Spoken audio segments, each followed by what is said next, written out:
G prime minister صاحب، اب ہم آگے بڑھیں گے. ایک سوال ہے سوشل میڈیا پہ احتساب کے حوالے سے، لیکن ہمارے ساتھ ایک کالر ہیں، آج کے اس پروگرام کے آخری کالر. لیکن پروگرام ختم ہونے کے بعد آپ اپنے ریکارڈ کروا سکتے ہیں میسیجز جو بھی ہوں ادھر آفس میں. جی السلام علیکم. جی وعلیکم السلام. جی کون بات کر رہی ہیں، کہاں سے؟ میں عائشہ بات کر رہی ہوں، میں کوئٹہ سے بلانگ کرتی ہوں. پرائم منسٹر عمران خان صاحب سے بات کرنی. جی عائشہ بولیں.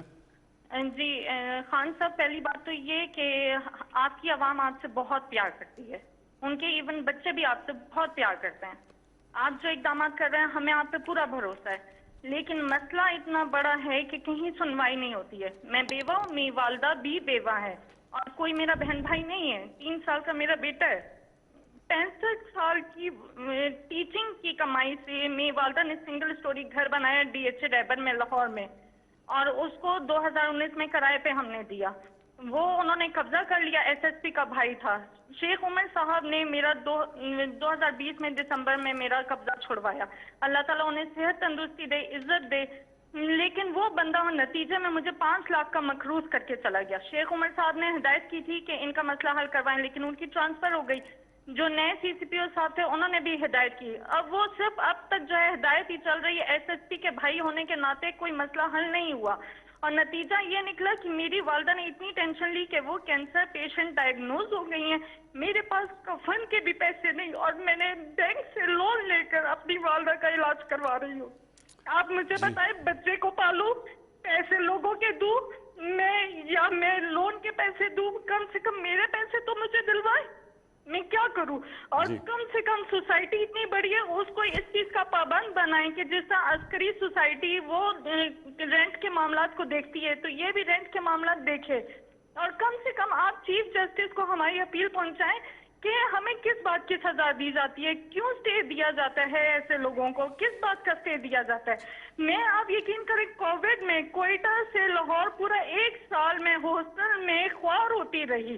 پورا 1 سال ایک کمرے میں ہاسٹل میں اپنی والدہ اور بچے کے ساتھ میں رہی ہوں کہ میرا گھر کسی طرح چھوٹ جائے، لیکن کچھ نہیں ہوتا تھا. آپ کے نمائندوں کے پاس بھی میں گئی، ذلیل ہوتی تھی میں. جی دیکھیں، یہ میں نے اپنے پچھلے 30 سال میں کتنی دفعہ اس طرح کی کہانیاں سنی ہیں، اور یہ آپ بات ٹھیک کہہ رہی ہیں کہ ہمارا جو سسٹم ہے، جو انصاف کا نظام ہے، وہ آہستہ آہستہ کام کرنا چھوڑ گیا. اور وہ جو انصاف ہوتا ہے نا، جی میں آپ کو پہلے سمجھا دوں انصاف ہوتا کیا ہے. انصاف تو کمزور کو چاہیے ہوتا ہے، طاقتور تو اپنے آپ کو قانون سے اوپر چاہتا ہے کہ قانون اس کے لیے ہو نا. یہ جو سارا مافیاز ہیں پاکستان میں، جو اس وقت سب اکٹھے ہوئے ہیں کہ کسی طرح یہ گورنمنٹ چلی جائے، ان کی کیا مسئلہ کیا ہماری گورنمنٹ سے؟ ان کا مسئلہ یہ ہے کہ قانون کے اوپر رہنا چاہتے ہیں. اور اگر یہ قانون کے اوپر رہتے ہیں تو یہ ملک آگے اس لیے نہیں بڑھ سکتا کیونکہ کوئی بھی دنیا میں جس ملک میں قانون کی حکمرانی نہیں ہوتی وہ ملک آگے نہیں بڑھ سکتا. جتنے بھی ملک آگے بڑھے ہوئے ہیں، کیونکہ جس کا بھی واسطہ پڑا ہے باہر ایڈوانسڈ سویلائزڈ ترقی یافتہ ملکوں کو دیکھنے کا، تو ان میں ایک چیز ہوتی ہے قانون کی حکمرانی. کوئی قانون کے اوپر نہیں. وہاں مافیاز نہیں کام کر سکتے، وہاں قبضہ گروپ نہیں چل سکتا، وہاں آپ کو سفارشیں نہیں چاہیے ہوتی. آپ کو پرائم منسٹر کو ٹیلی فون کر کے نہیں بتانا پڑتا کہ جی میرے گھر کے اوپر قبضہ ہوا ہے اور کسی طاقتور نے، اور ہم ہیں بھی، اور اگر کوئی آدمی بھی نہیں ہے گھر میں مدد کرنے والا تو ان کا کیا بنتا ہے. یہ ساری جو جنگ ہے، جو اس کے لیے میں پولیٹکس میں آیا تھا، انصاف کی تحریک، اس ملک میں کمزور کی حفاظت کرنے کے لیے، کمزور کو اور طاقتور کو قانون کے نیچے لانے کے لیے یہ سٹرگل ہے.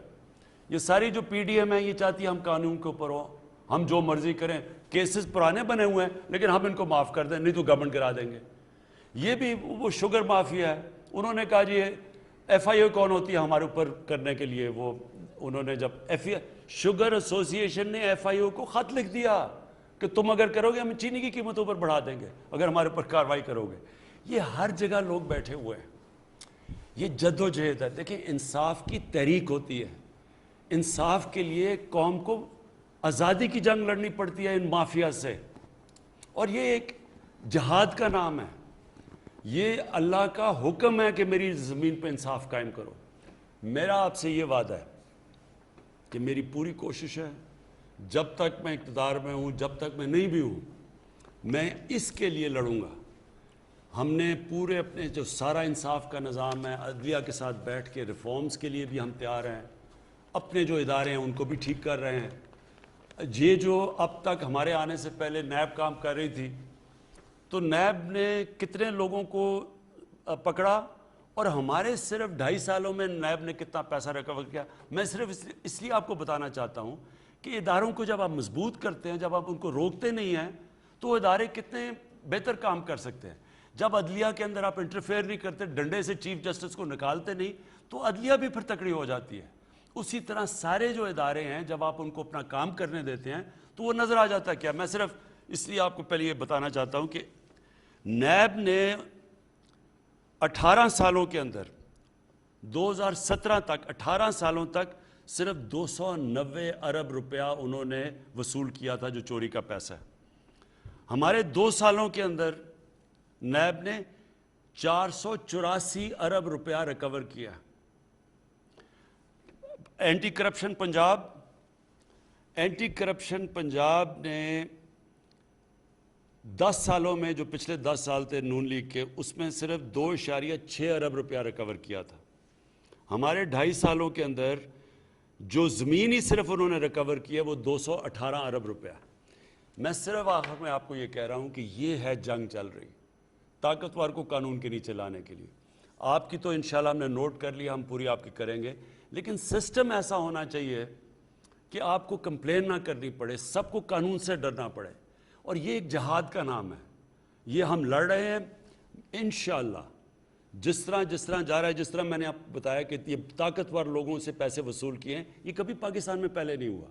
اتنے طاقتور لوگ جب جیل میں جا کے پھر دھمکیاں دیتے کہ عمران خان تمہیں بھی ہم دیکھ لیں گے, یہ پہلے کبھی انہوں نے جیلوں کے چکر نہیں لگائے.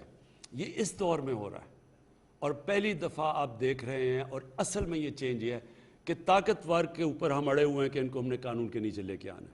کسی سے زیادتی نہیں کرنی, کسی کے اوپر غلط کیسز نہیں بنانے, لیکن جو انہوں نے اس ملک سے فراڈ کیے ہیں, چوریاں کیے ہیں, ڈاکے مارے ہیں, جرم کیا ہے, ان کو اس جرم کی سزائیں دلوانی. یہ ہم کامیاب ہوتے جائیں گے انشاءاللہ. جیسے ہم کامیاب ہوں گے یہ خود ہی ملک بدلتا جائے گا. یہ جو چھوٹے چھوٹے نیچے قبضہ گروپ بیٹھے یہ خود ہی ڈر جائیں گے سارے, جب انہیں پتہ چلے گا کہ اب کوئی سفارش نہیں چلے گی. یہ قبضہ گروپ اس لیے کامیاب ہو جاتے ہیں کہ ان کو پولیس کی پروٹیکشن مل جاتی ہے, طاقتور کوئی MNA پروٹیکٹ کر لیتا ہے, اس لیے کام کرتے ہیں. لیکن جب ان کو یہ پتہ چلے گا کہ اس ملک میں کسی قسم کی سفارش نہیں چلے گی, انصاف ملے گا, یہ خود ہی ختم ہو جائے گا سارا جو قبضہ گروپ ہے.